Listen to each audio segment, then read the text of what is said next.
think a lot of stress is not knowing. It's the unknown. It's not the doing. It's the unknown. And I think the only way to get rid of the unknown is to do. I just want to get a release out now and it's going to blow up. There's quite a few steps to becoming Taylor Swift or whatever it is.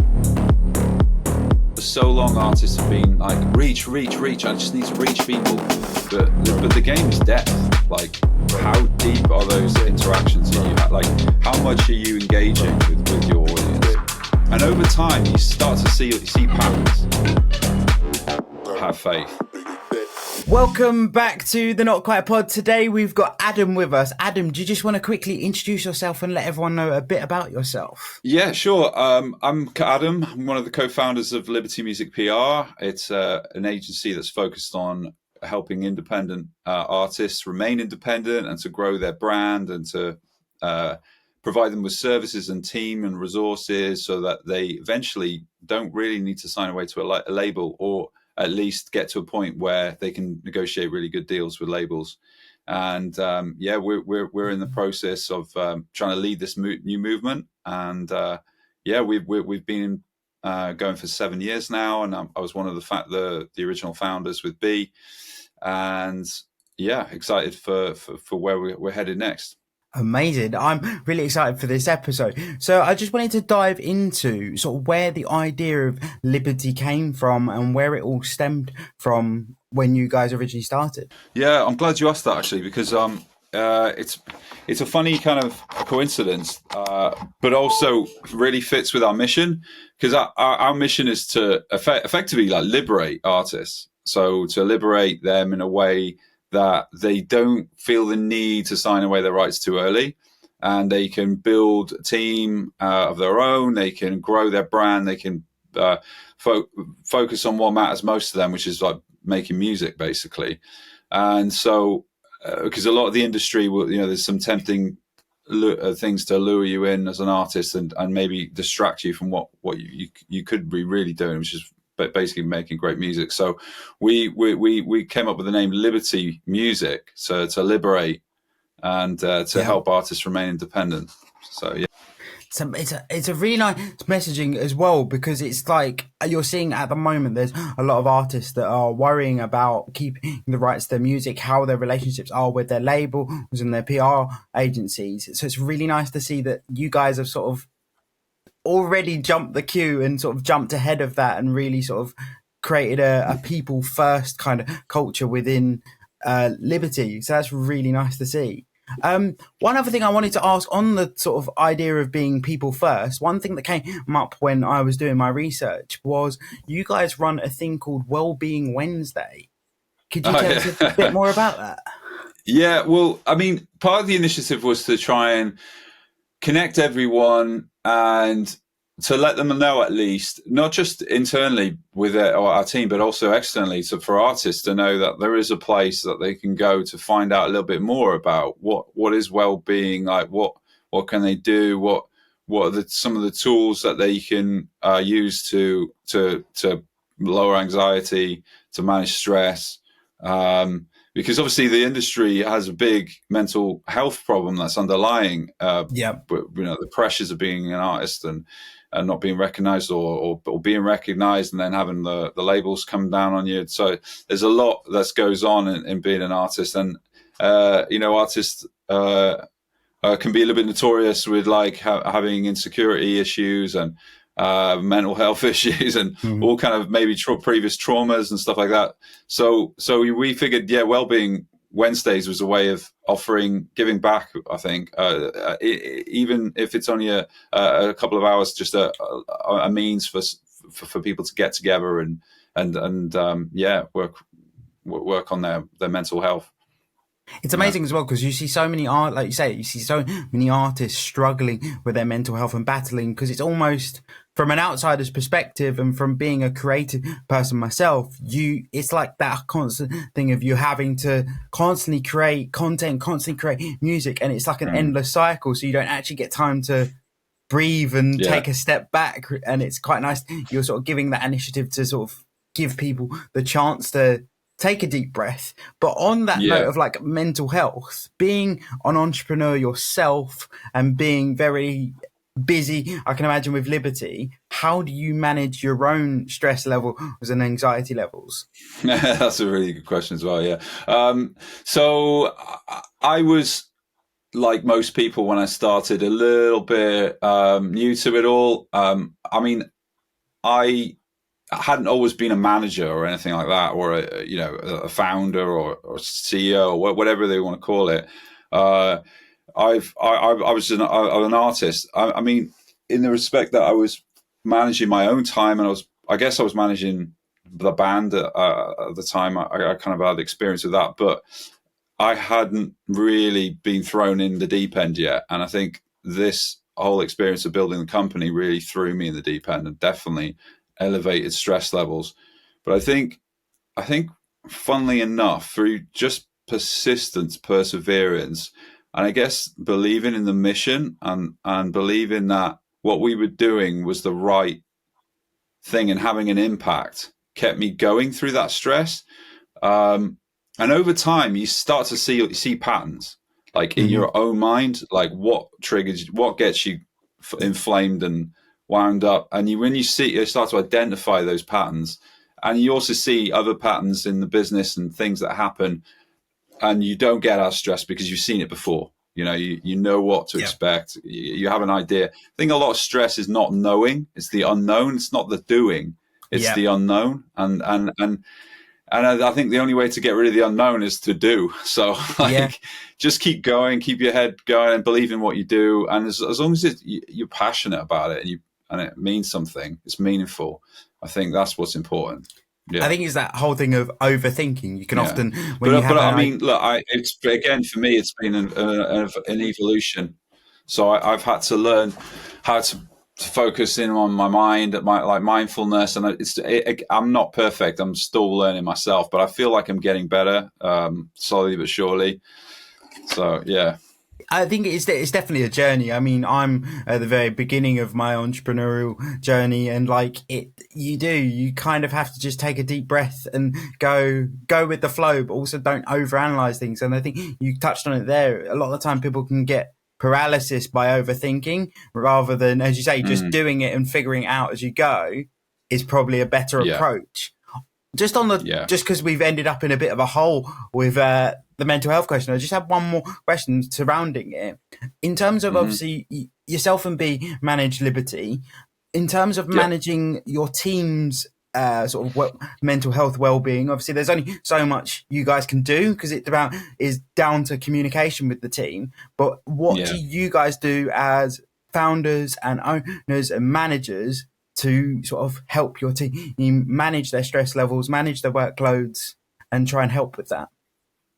Yeah, that's another good point there as well. Yeah, because I mean, the more people we recruit, the harder it is for us to give more time to more people, right? So, I mean, at the moment, I think we've got about 40 people altogether. I mean, they're not all full time, so but there is a quite a large portion of the team is full time. We're trying to ask the right questions and help people discover it for themselves. I think Yeah. that's the key thing. The best coach is yourself, and if we can unlock things in people's minds and allow them to come up with the answer, their own answers to it, that usually helps. We're looking at getting mentors and coaches and things like that, but it's really about each individual, and everyone's different. They've got different coping mechanisms, different ways of dealing with it. Yeah. um, and we've got recommendations that we make, but like the basic stuff as well, when it comes to mental health is things like exercise, good food. Like if you've been Yeah. drinking all weekend and then you expect to have good mental health on a Monday, it's like, come on. It's like, but Yeah. but at the same time, like, that doesn't say you can't have fun. It's just creating an environment where you know yourself and you know Yeah. what's going to really help you. Yeah. Definitely, a Yeah. lot of it comes down to the you as an individual analyzing how you react to scenarios. But it's nice to hear that Liberty are thinking about it, because often you can get wrapped up in the corporate culture of getting just needing to get things done, that sometimes it's often forgotten. So it's really nice to see that Liberty's tackling that and is on that already. One thing, Yeah. Another thing I wanted to ask with Liberty was, what's one of the biggest challenges you've had with running Liberty and starting Liberty and growing Liberty? What's been sort of the biggest challenges you've had? Yeah, well, the challenges is always it is always people, but you kind of learn to overcome. You learn patterns, like where there's certain types of behavior on the team, you can see, okay, that's probably because of this X, Y, and Z. It could be, someone not feeling valued, or they need more appreciation, or there could be someone that needs maybe someone just needs challenging a little bit more. They're not being challenged, they're feeling a little bit complacent, or it's too easy, or they're getting bored, or motivation. So I think it's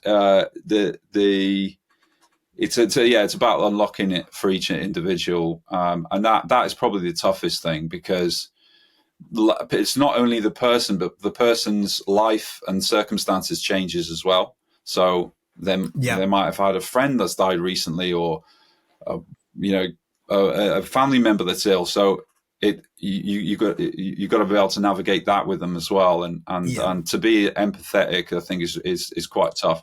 Not sympathetic. Obviously, there's sympathy for certain things, but like empathy and sympathy can sometimes get confused. And empathy is really understanding the other person and listening, and getting knowledge, and so that you can make an informed bit of guidance, not like something that's not that useful for them. So that's always tough. But it goes for the same for the artists. Like, we want to be as empathetic as we can for the artists and understand their situation, their circumstances, what they're going through. So 100%. On the topic of artists, obviously we're seeing a bit of a surgence of independent artists through social media, such as like TikTok and stuff like that. How's that impacted yourselves at Liberty, like in the way you operate? What sort of trends are you seeing? How have you had to adapt because of that? Has that had much of an impact? Yeah, I mean, our goal from the beginning was like storytelling across platforms. So if the basic idea behind PR has never really changed. It's like getting your message out, getting your brand out, your vibe, your aesthetic, all that stuff, your story. But that basic fundamental thing has never changed, but the platforms change. 1 minute it's Instagram's the hottest platform, next minute it's TikTok. I think we've always been open to new platforms, experimenting, trialing out. We actually did some tests in 2019, I think, with TikTok. We were fairly early back then, even though it had been out for a while, but it was Musical.ly before that, I think. It was. And we had, and our first campaigns literally the first 6 campaigns we did, all 6 went viral. And the artists had never even built a profile. And we were like, look, this is like evergreen. This is the golden era. Guys, get all over this. But you're trying to convince artists of that, and they're like, "Oh, what's some fandangle platform that well, I've got to focus on my Instagram." Yeah, and that early opportunity can get missed, and we're always trying to stay ahead of those early opportunities and that evergreen moment where you can just get as many followers as you can for pretty much nothing. So we try and get ahead of the things early. If we see something that we should be on, we'll experiment, trial, test, and try and get. I think just stay ahead of stuff, really. It's so true. I think a lot of people didn't jump on the TikTok bandwagon that early, particularly because it happened sort of mid-COVID. I was guilty of it, kind of just saw it as the next, like, it'll be around for a week and then it'll die. Yeah. And then here we are. It'll die in a week, here we are 4 years later or 5 years later. But and it's like the platform, it's and the competition is rife now, as we expected. So it's a bit harder, but it's still not impossible. And the charts on there are really important. Like, if you can trend on the charts on TikTok, has more weight than the old school official charts. So Yeah. I think as well that's been a massive shift, particularly like with TikTok. It's been a space that's been very in recent like months, even years, where it's been very dominated by musicians and artists because you'll see Mm. a 10-second clip of one artist's song that just gets picked up by TikTok, and then that song's everywhere. But it's only the 10 seconds because it related to a Yeah. random 3-second video that someone once did, and it's crazy how quickly that can turn the tide, really. Yeah, absolutely. And it's a great place to do research as well. If you're an artist and you're stuck and you want to know, okay, how do I get a little bit of traction on my content? You can look at trending. You go to the search page, look at what's trending in your particular niche. Like maybe you described yourself as like, I don't know, I'm just picking 3 words at random now. Say poet, lad, synth or something, right? Yeah. So hashtag those, look in, or even just search terms, keywords, put them in. You find the videos, little clips that are trending. What's the basic concept behind those videos? What is it that's making those videos work? There's no exact science to it, but you can get ideas.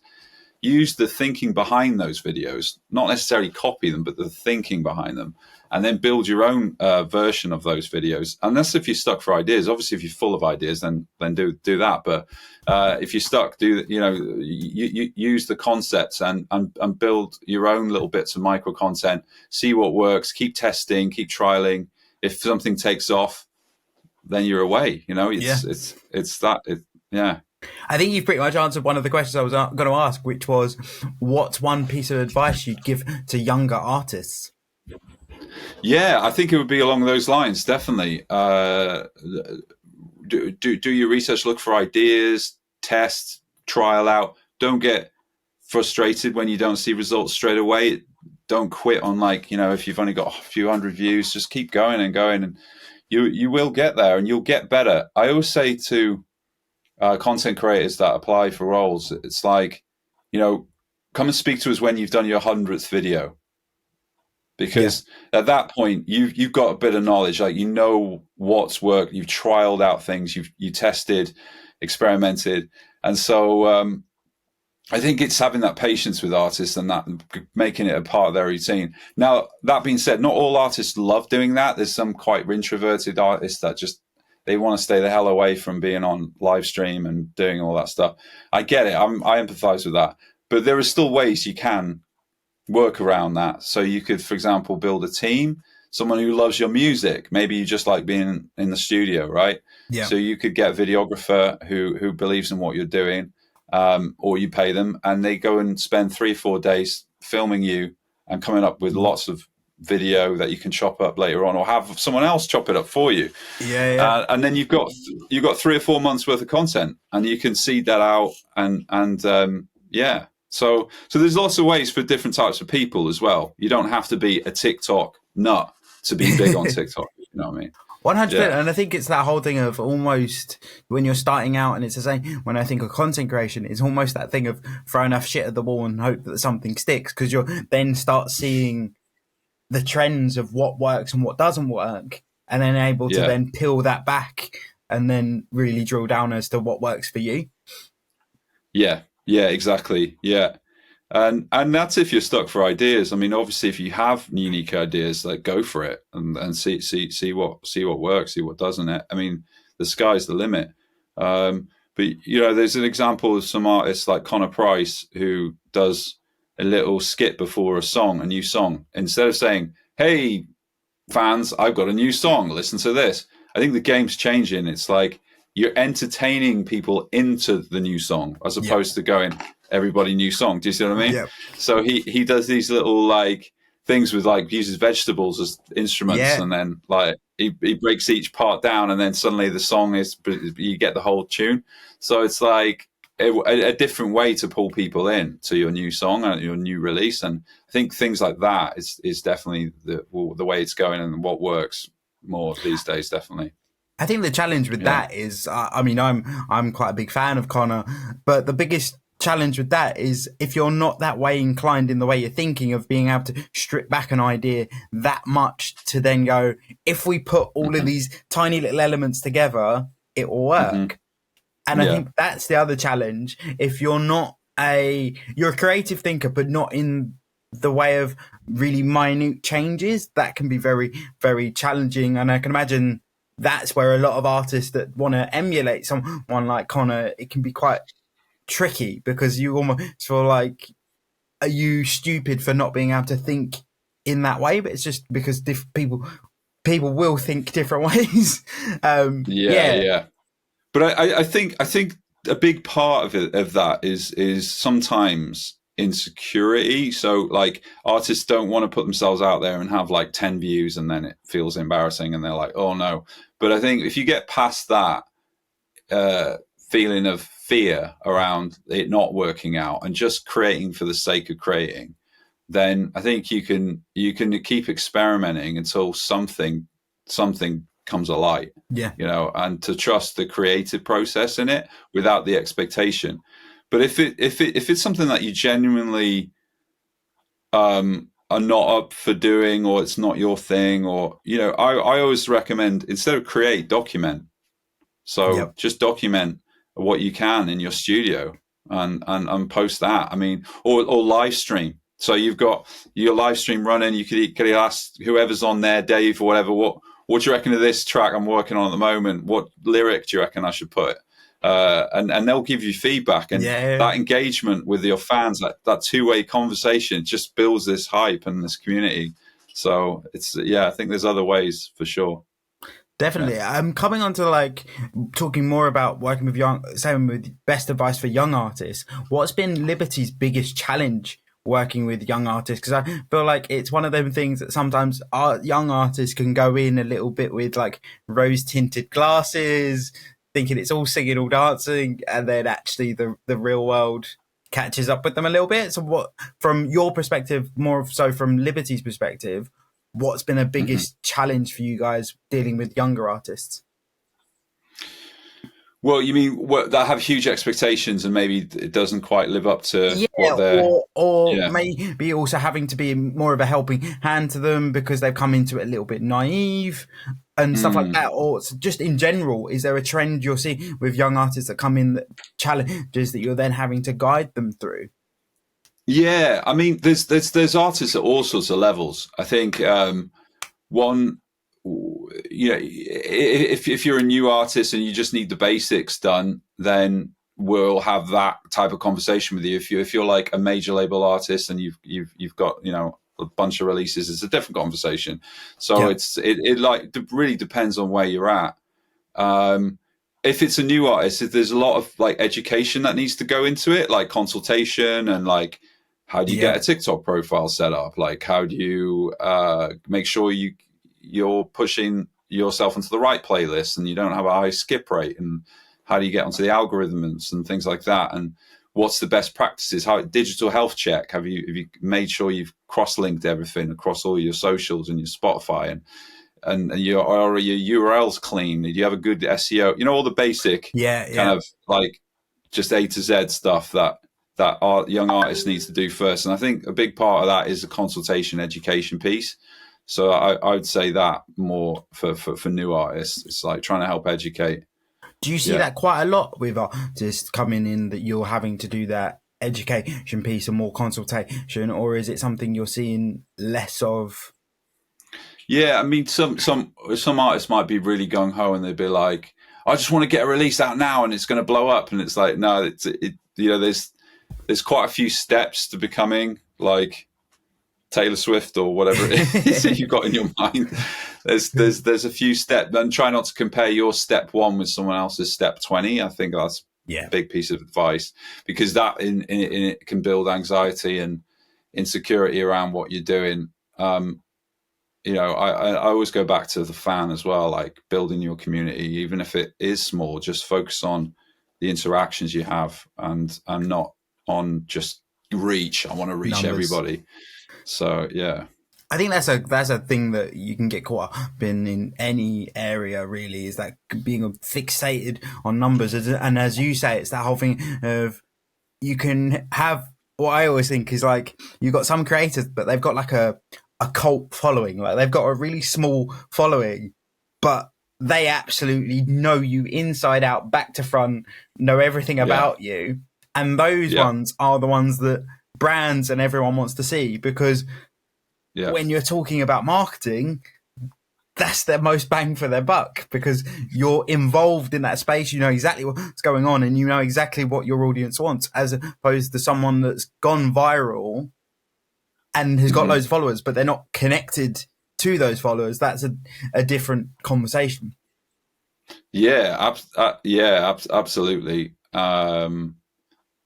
Yeah, I mean, those communities that you build at the beginning, if you nurture them, they tell their friends, and those friends tell their friends, and so on and so on, and it becomes like your evangelist community. It just becomes so powerful, almost like cult like following, and Yeah. everyone wants to know what's going on.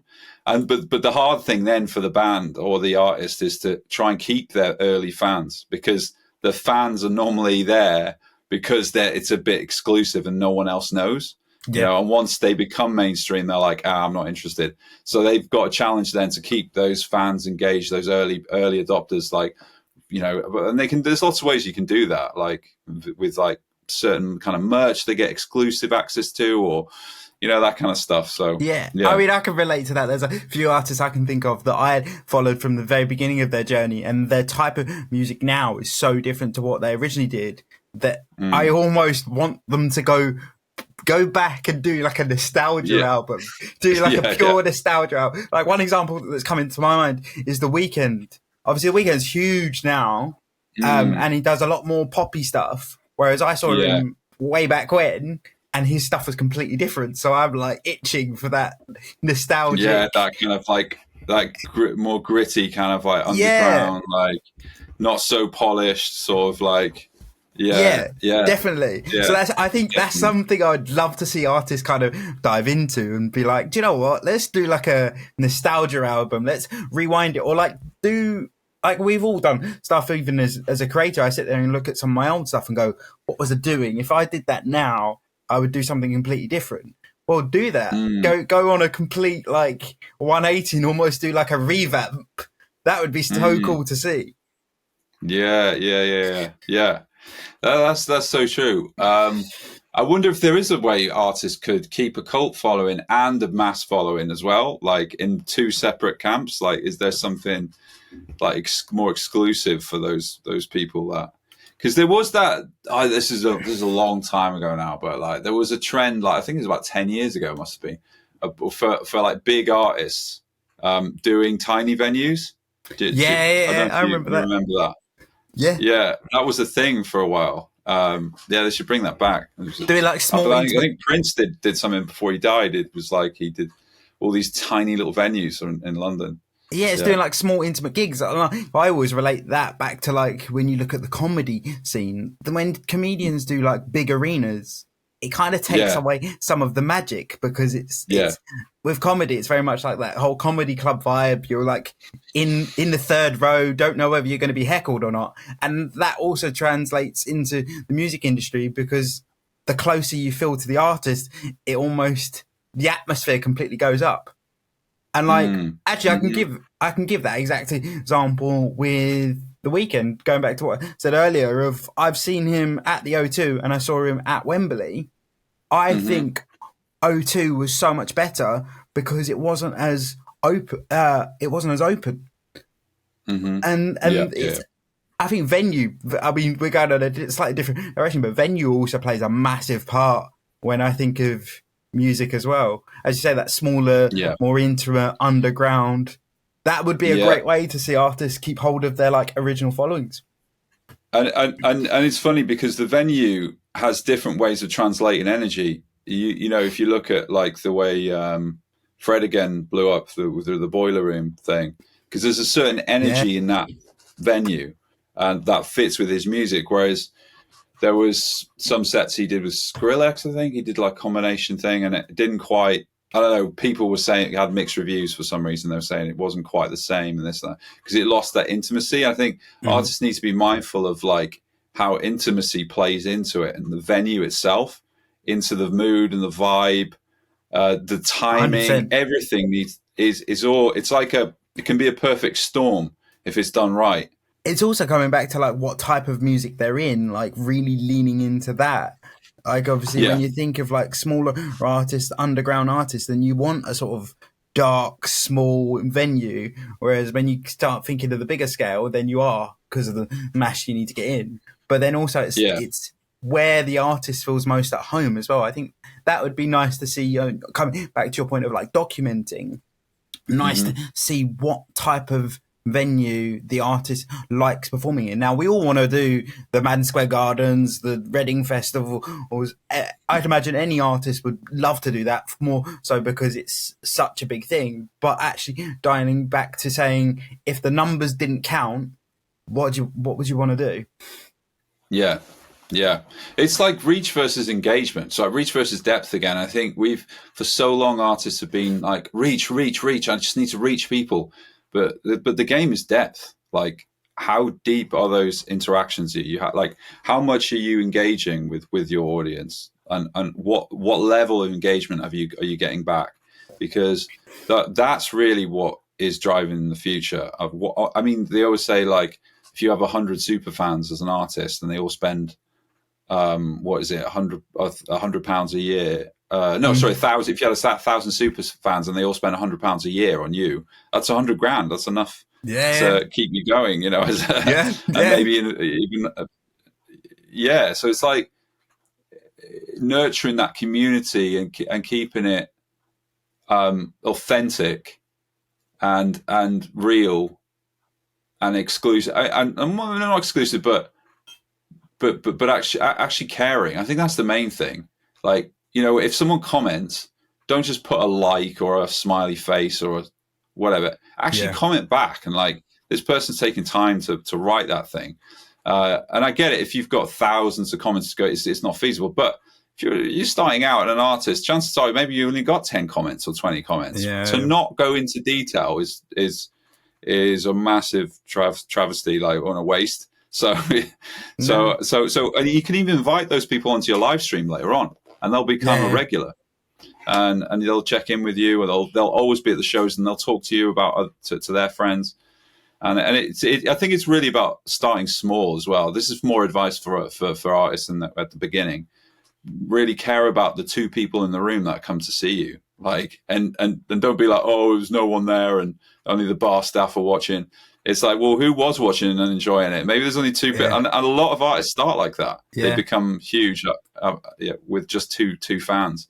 I think So the challenge with that though is trying to maintain if you become this artist that's extremely personable or knows a lot of their fans on a one-to-one basis, how do you sustain that when sustain you that, yeah. yeah, that's a conundrum. It can definitely seem overwhelming, but you'll find regulars and like regular fans. You know them by name.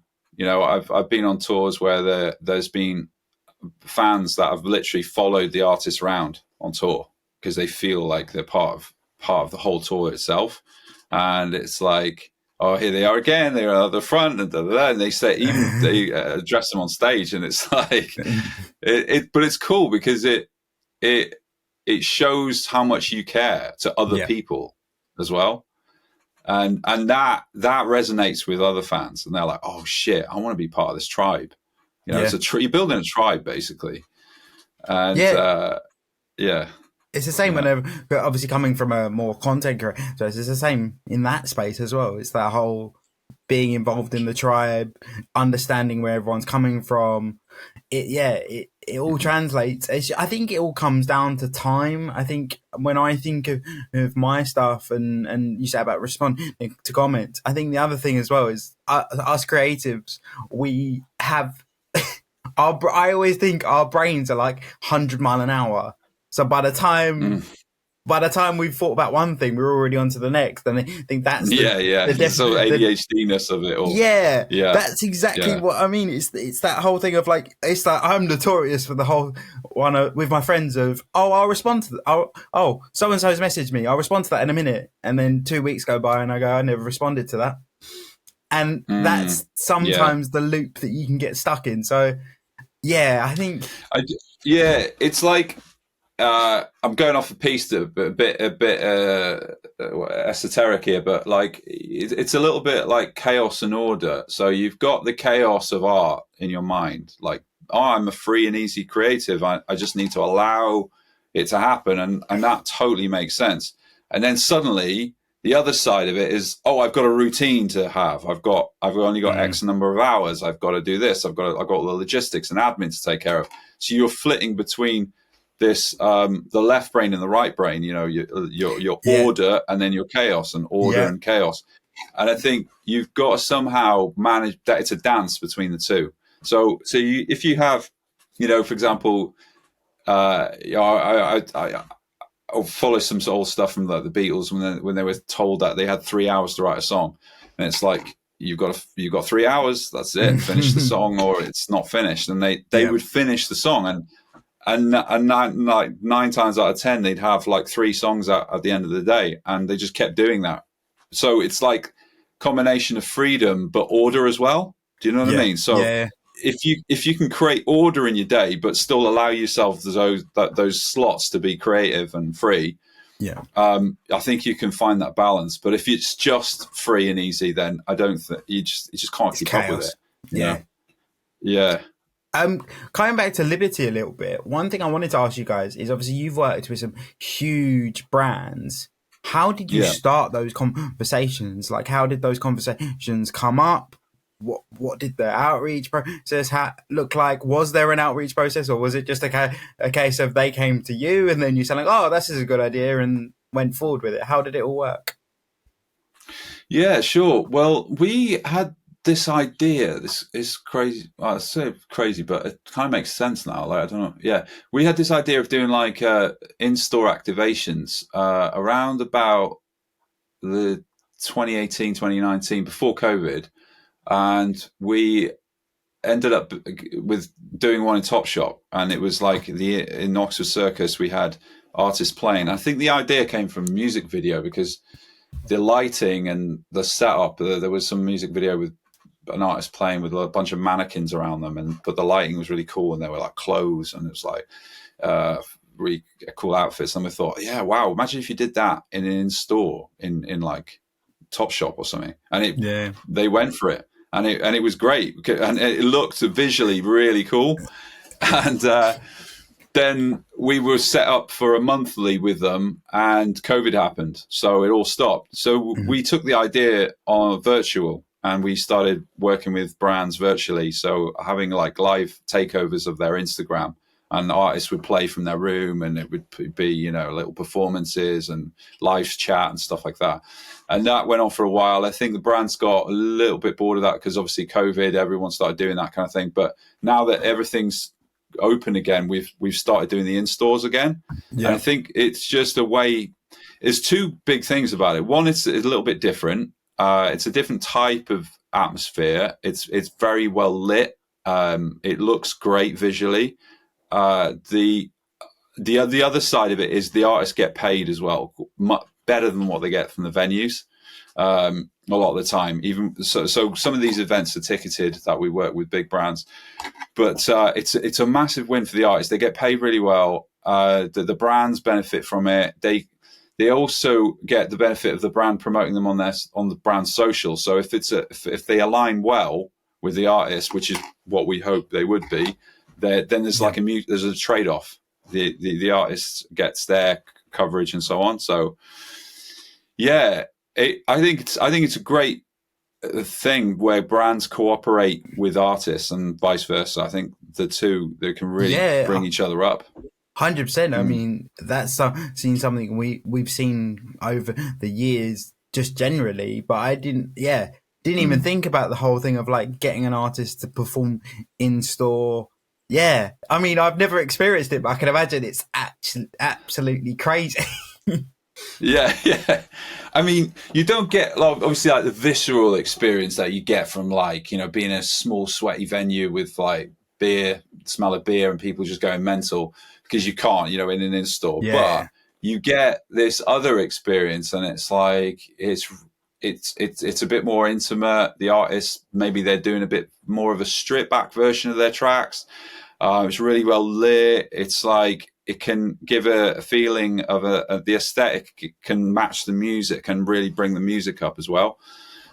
So yeah, that it's a whole different experience. I'm trying to make it immersive, basically, like an Yeah, immersive experience. 100%. It's almost that Yeah, whole thing of they are on stage, but it's almost they're like more tangible. It sounds crazy, but like yeah, like I say, it's more intimate, and like we were speaking about earlier, it almost plays to that more uh, cult following that you'll find that attends it, because they're like, oh, I can get up close and personal to this person rather than being on this massive stage. So yeah, I can see. yeah, Yeah, I'd love to experience it. I need to keep an eye out for them. I've never, yeah, yeah, never seen it before.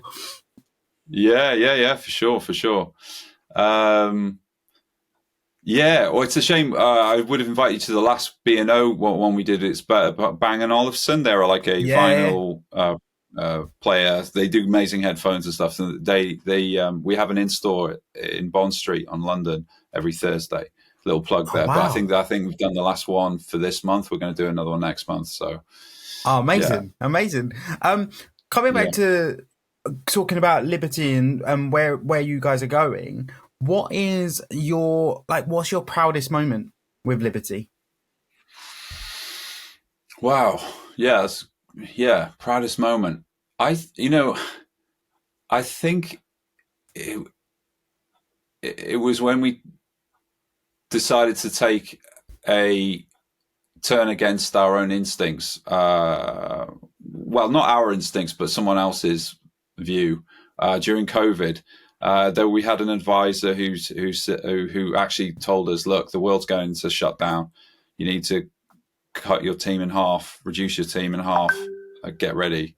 Mm. Um, okay, so I had this really long night of thinking and thinking, and like eventually got to sleep. And like the next day, I was like, you know what, to hell with this. We're going to do the opposite. And we decided to grow our team by actually threefold that year. Wow. And it turned out to be the right move, because we were betting on the fact that artists will need a place to go, and they'll need a place to promote, and that will be online, and everything will be moving online. Yes, we can't play any more gigs and we can't do physical stuff anymore, but they're going to need to get themselves going. They can't just stop. Like, Yeah. there's going to be alternative means of promoting themselves, and obviously online is the thing. And we were like, let's just go all in and see if we can help. And it turned out to be the right move, That's because mad. as a company, we grew like 3.5 times that year, and then about another 2.5 times the year after. So yeah, that's probably the proudest moment. Wow. Yeah, Yeah. I mean, that's insane. I mean, as you say, it's that whole just it's sort of a bit of a Hail Mary of going, my gut is just saying this isn't the right thing, and yeah, going with that. Yeah, I mean, I would have been terrified. yeah. It was a terrifying thing, because literally everyone was like getting ready to just shut up shop and get on the Sybil, the loans and stuff that were given out Yeah, to yeah, businesses, and people trying to like batten the hatches and not do anything and furlough themselves, and we just completely went the other way. Did Um, COVID obviously you guys, from what you've just said, had a lot of success through COVID by doing that sort of sudden turn and change and going against the wind. But was there any big challenges that came up from COVID? Obviously this would have been a big challenge, but once you saw the success, it kind of must have been a big relief. But was there anything else that came up through COVID? yeah, I guess the challenge was growing the business at that speed is always a Yeah. challenge, with especially making sure that we can provide a great service. I mean, that was what top of our mind. Like, how can we make sure that we still deliver a great service and sign up more artists? And so we had to recruit really, really effectively. So we built a recruitment department, basically, that would help us expand both our A&R team and our service team at the same time. and that we hadn't done that before, because up to that point I was doing all the recruitment myself. Yeah. I was doing sales. I was pretty much doing everything. So we built these extra departments, and then took a bet on it, really, that it was going to work out, and it was the right move, fortunately. But yeah. I think as well, like keeping the morale high in the team was important, because they were obviously in a very fearful state. They didn't, everyone was kind of on tenterhooks. And then there was the whole BLM movement after that as well. Yeah. The world, it was going into riots and stuff. And yeah, so it was an interesting time. Okay, I always I always wonder when it comes to leading an organization during COVID. It's almost like none of the leaders knew what was happening, but they kind of just had to brave face it and and crack on. That's exactly it. I mean, I was literally coming up with, call it speech, but like just talking publicly to everyone on these calls, and not knowing myself what the hell tomorrow was going to bring. But I have to give everyone that confidence that this is the direction we're taking, and this is going to work out. Have faith. And I almost have to go against my own judgment in a way, and even though I'm nervous, I'm like, but I have to project this sort of confidence that we're going to be okay. We're going to do it. It's almost that fake it till you make it. Yeah, almost. Yeah. Yeah, you have to write your own script as you go along, and it's like, right, I've got to invent my own script now. I've got and create a new narrative. Yeah, it's all you could have done in that time. Like don't envy anyone that was running a big organization, or even anyone that involved having a team. That's a big, especially the guys in the live sector. I've really felt for them, because we had CAA and some of the biggest live agencies in the world, like calling us every day, going, "Have you got jobs?" Like people in higher positions, looking for jobs in our business, and like desperate to get in. And I'm like, we're completely full. Like we'll look, we'll definitely consider it. But they were all out of work, and Did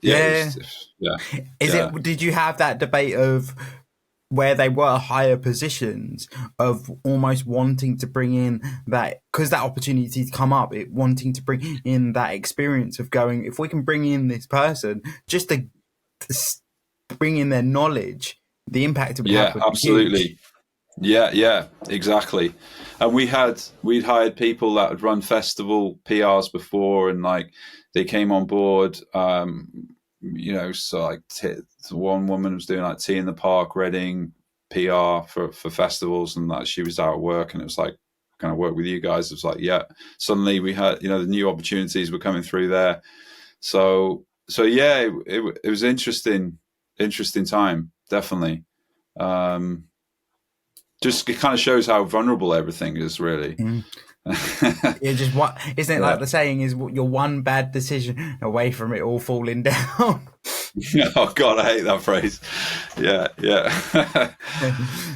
But I think COVID was a completely different kettle of fish. Like it was a once in a lifetime thing. Like still my weirdest memory is walking around my local area and it just being like a ghost town. Yeah. Very strange. Yeah. It was so strange. Coming on to you briefly touched on your entrepreneurial background, and obviously running, helping support Liberty throughout COVID. What would be some advice you'd give to a young entrepreneur that is kind of a little bit lost at the moment, not sure where to turn next? What would be, if you could dial back and speak to your younger self, what would you go with?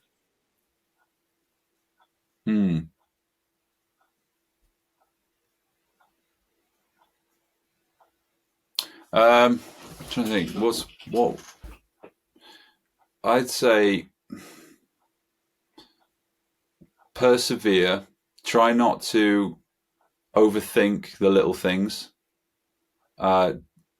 You're going to be faced with the unknown, and it's really, there's going to be things out of your control, but you've just got to keep on keeping on, and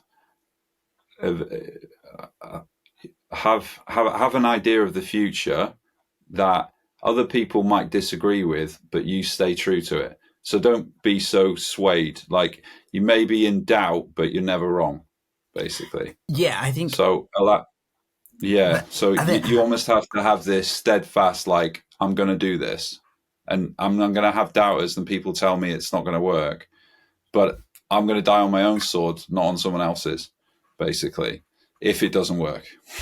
and I think as well with Yeah. that, it's like you look at any successful organization or business, and they've all done that. They've all gone, oh, I don't know whether I'm doing the right thing, and everyone's telling me I'm doing the wrong thing. And then fast forward 5 years later, and they're one of the most successful companies in that sector.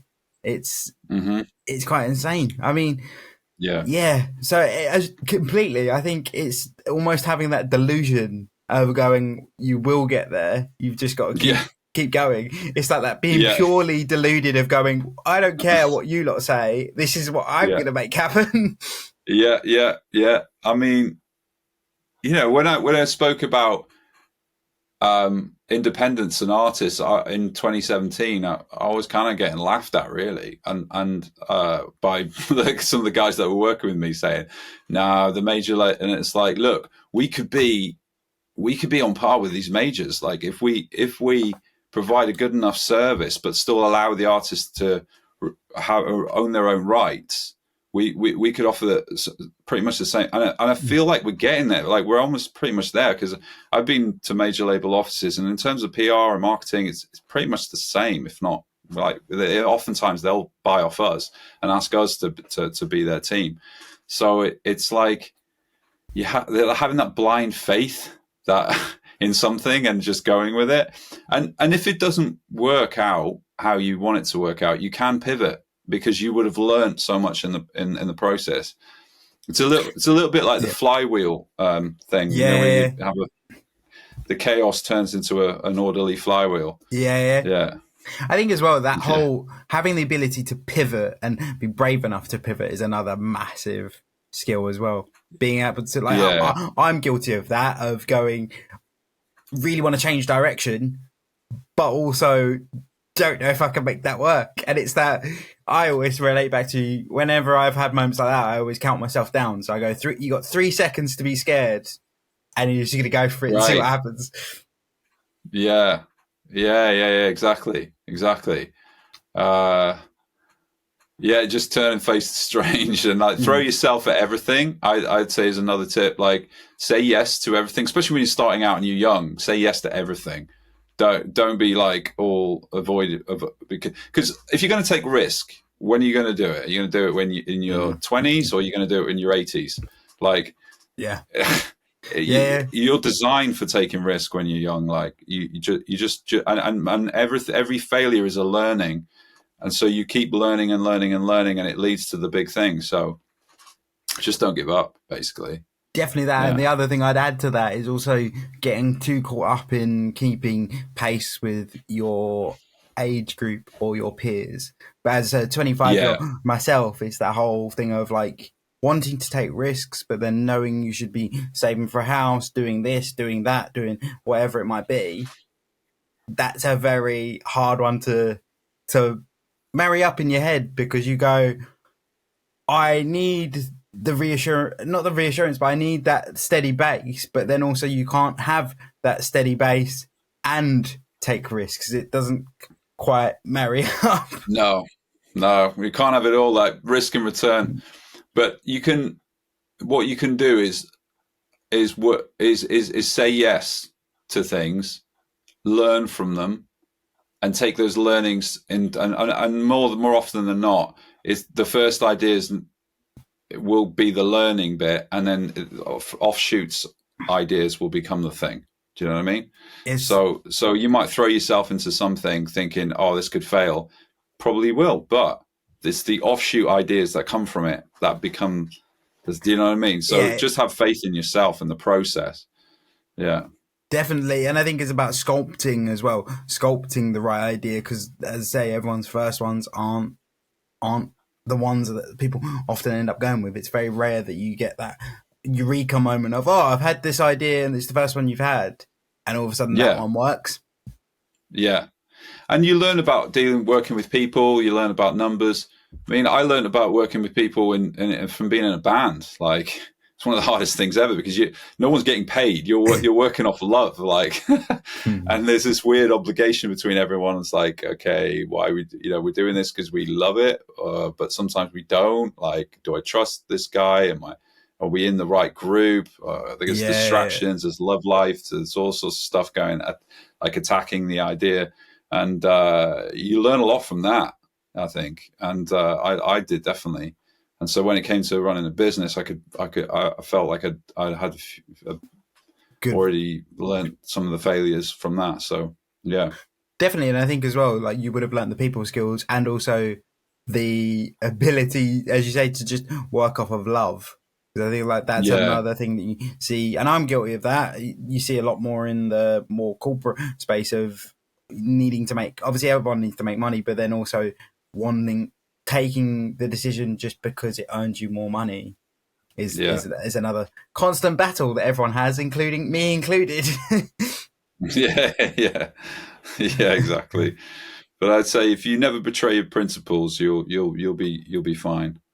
Um, yeah, yeah. Definitely. I just want to hit you with the last question, which I did pre warn you Mhm. about. And there was a little bit of worry on your face when I originally said it, which is Yeah, what's yeah, yeah. one piece of politically correctness you really strongly agree with or disagree with? Um, could I? I was never a fan of like. Should I say this? I'm gonna get hot water over this. I'm never a fan of like. Am I going to say something safe? Don't know. Uh, when it comes to like, say, weightlifting, and you Yep. have a guy that identifies as a woman but gets to enter a weightlifting competition, I'm Yep. like, come on, like there's a line to this. Like, there's there's a point where just the reality hits ideology, and I think there's this dance between the two, and it's you got to, and we have ideals that we want to promote, and I believe in the ideals behind it, but there's a point where reality, where the rubber hits the road, and you've got to confront that.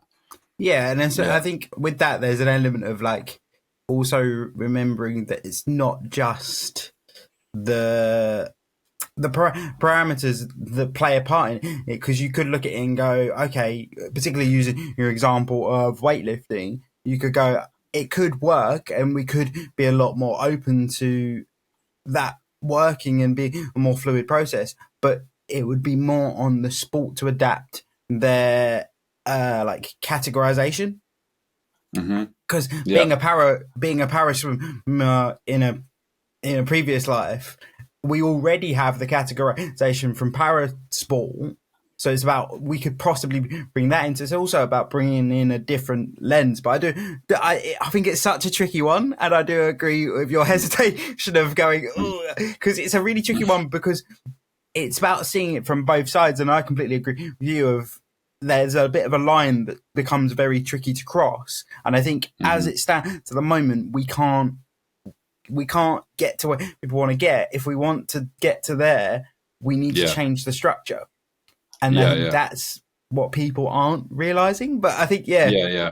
it's a really good We point and a really tricky we one to answer as well. yeah, it's really hard, is it? Because we can't promote liberal ideas and values that conflict directly with reality and end up isolating other groups. Yeah, 100%. So it's like it's a dance. There's got to be a balance, and there is no such thing as complete liberalism without it turning into totalitarianism, in my view. So there's always little compromises that are made, and I think that's something we just have to try and work with as a species, I guess. Yeah, 100%. And it comes back Yeah. to what I always bang on about is communication is king.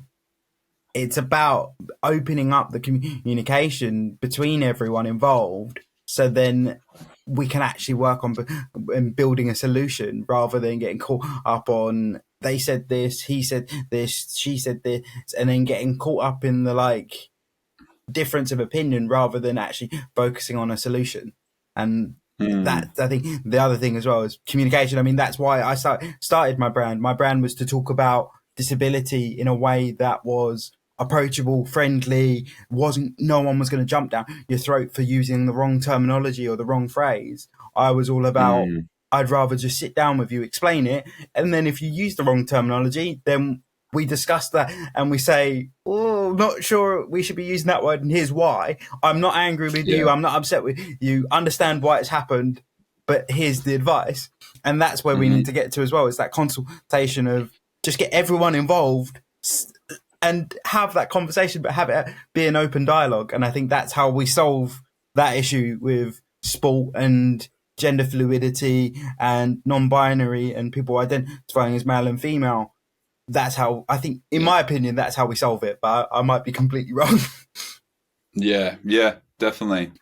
And I think we need to have nuanced conversations. I think we're caught in this trap of putting bite-sized comments or like cut and paste excerpts of this and that, and to try and twist the narrative in a certain way. And you don't know someone till you've had a 3 you don't know anything about anyone really. I mean, you only start to learn about someone after about 3-hour conversation. So how could a comment on x.com or a tweet or whatever like sum up a person's personality on viewpoints? How can like there's a lot of nuance that gets lost, and I really like what you're doing because you're having these long form podcasts so you can get to know a person in a lot more detail than just like some comment random, that someone said and could be twisted. It's all about context as well. It gives context because too many things, like you say, a random excerpt gets taken out, and actually that's like a 3-second segment. Now, while I'm going to get people going, but that's what you do with your YouTube shorts. Yes. But there is always the actual physical podcast and the long form content to come back to. And I think it's also giving people benefit of the doubt. Like a lot of the time people jump down people's throats and they've read a 3-sentence segment of something that happened. And it's like, do you know the context behind it? No. Well, then learn that first. Exactly. Yeah, exactly. But thank you so much for coming on. Just as a last thing, I always give my guests a chance to plug themselves and plug what they're doing. Obviously, yourself included, Liberty. Yeah, just go ahead and tell people where they can find you, if they want to get in contact with you or follow what you're doing. Yeah. Sure, yeah. So I'm Adam at libertymusicpr.com. I'm Adam, co-founder of Liberty Music PR. You can find me on that email, and I'm always there to help artists or anyone really. Even if you're a young entrepreneur and you're looking to start a business, more than willing to have a chat and see what I can do to help you out. If you're an artist putting out a song or a release, we've got a great team ready to talk to you about your vision and what you see as like the dream scenario. So so just to hit me up whenever. Awesome. And I'll leave all Adam's details below as well, and I'll leave all of Liberty's details as well, and as well as B's details, I'll leave them all below so you can go talk to and speak to and follow whoever you want. Yeah, no worries. Thank you so much for tuning into this week's episode of the Not Quite Podcast. Please make sure you follow us on TikTok and Instagram to get regular updates about the podcast.